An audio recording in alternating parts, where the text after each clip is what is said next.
लोकशाहीच्या चौथ्या स्तंभावर घाला समाजहिताचे वृत्तांकन करणाऱ्या पत्रकाराला जीवे मारण्याची धमकी. राजगुरुनगर पोलिसात निवेदन.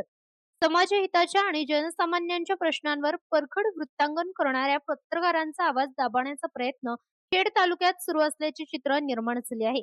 एका महत्त्वपूर्ण विषयावर वृत्त प्रसिद्ध केल्याचा राग मनात धरत पत्रकार आणि सामाजिक कार्यकर्ते श्री कांतीराम बोऱ्हाडे पाटील यांना अज्ञात व्यक्तींनी मोबाईलवरून जीवे मारण्याची धमकी दिली आहे. या प्रकरणी राजगुरुनगर पोलीस ठाण्यात गुन्हा दाखल करण्यात आला असून सर्व पत्रकार संघटनांनी एकत्र येत बोऱ्हाडे पाटील यांच्या सुरक्षेसाठी पोलिसांकडे धाव घेतली आहे. नेमकं घडलं काय?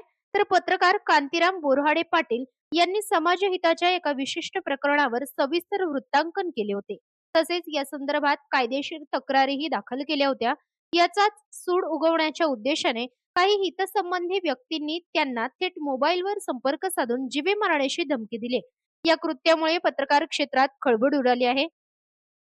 याच संदर्भात बोऱ्हाडे पाटील यांनी तात्काळ कायदेशीर पावले उचलली असून राजगुरुनगर पोलीस ठाण्यात एनसीआर क्रमांक 1557/2026 दिनांक 12/6/2026 अन्वये भारतीय न्याय संहिता कलम 351(4) अंतर्गत गुन्हा नोंदवण्यात आला आहे.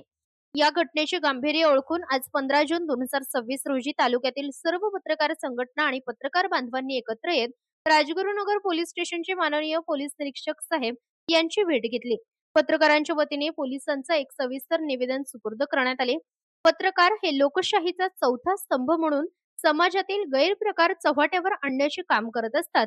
अशा वेळी त्यांच्या जीवितास किंवा स्वातंत्र्यास धोका निर्माण झाल्यास त्यांचे संरक्षण करणे हे पोलीस प्रशासनाचे कायदेशीर व घटनात्मक कर्तव्य आहे, अशी भूमिका निवेदनात मांडण्यात आली. निवेदनातील प्रमुख पाकळ्या होत्या. श्री कांतीराम बोऱ्हाडे पाटील यांना आलेल्या धमकीच्या प्रकरणाची पोलिसांनी तातडीने सखोल चौकशी करावी. मोबाईलवरून धमकी देणाऱ्या संबंधित मुख्य सूत्रधारांचा शोध घेऊन त्यांच्यावर कडक प्रतिबंधात्मक व फौजदारी कारवाई करण्यात यावी. बोऱ्हाडे पाटील यांच्या जीवितास असलेला धोका पाहता भविष्यात कोणतीही अनुचित घटना घडू नये म्हणून त्यांना तात्काळ आवश्यक ते पोलीस संरक्षण किंवा योग्य सुरक्षा उपाययोजना पुरवण्यात याव्यात. या निवेदनावर निवेदक म्हणून सर्व पत्रकार संघटना व पत्रकार बांधवांच्या वतीने स्वाक्षऱ्या करण्यात आल्या आहेत.